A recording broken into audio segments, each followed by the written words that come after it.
हिमालय की गोद में बहती ब्यास नदी सिर्फ एक जलधारा नहीं थी, बल्कि इसके हर मोड़ पर कहानियां बसी थीं।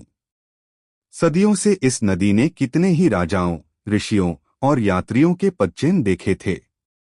लेकिन सबसे अद्भुत कहानी थी एक साधारण मछुआरे और उसकी अनोखी किस्मत की। कुल्लू घाटी में रघु नाम का एक मछुआरा अपनी पत्नी और बेटे के साथ रहता था। ब्यास ही उसकी आजीविका थी, वही उसकी माता थी, वही उसकी रक्षक। हर सुबह वह अपने छोटे से नाव में निकल पड़ता और शाम तक लौटता। जो कुछ मछलियां मिलती वही परिवार का पेट भरती। एक दिन जब रघु नदी में जाल डाल रहा था, तभी उसकी नाव कुछ भारी सी हो गई। उसने झुककर देखा तो एक चमकती हुई चीज पानी में थी। वह जल्दी से जाल खींचने लगा और देखा कि उसमें एक सोने की मछली फंसी थी। वह मछली न केवल सोने जैसी दिखती थी, बल्कि उसमें एक जादुई चमक भी थी। रघु, मुझे छोड़ दो, अचानक मछली ने इंसानी आवाज में कहा। रघु घबरा गया, लेकिन फिर हिम्मत जुटाकर बोला, तुम बोल सकती हो। हाँ, मछली बोली, मैं इस नदी की आत्मा का हिस्सा हूँ। यदि तुम मुझे छोड़ दोगे तो मैं तुम्हें एक वरदान दूंगी। रघु कुछ सोच में पड़ गया।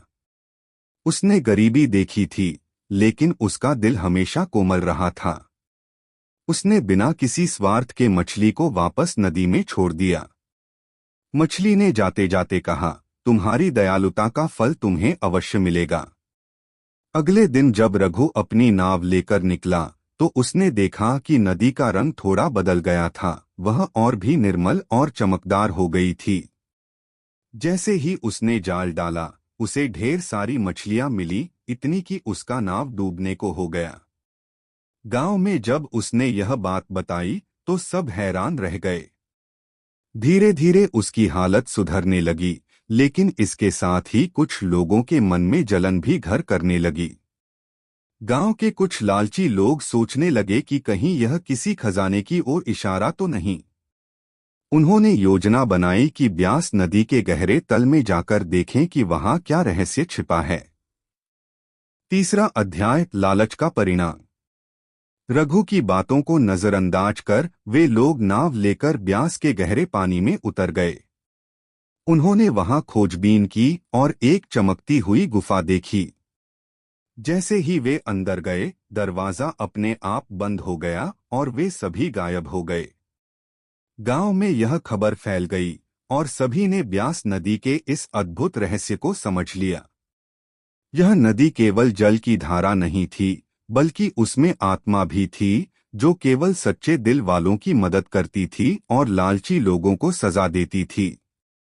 रघु ने अब कभी भी नदी के रहस्य को जानने की कोशिश नहीं की।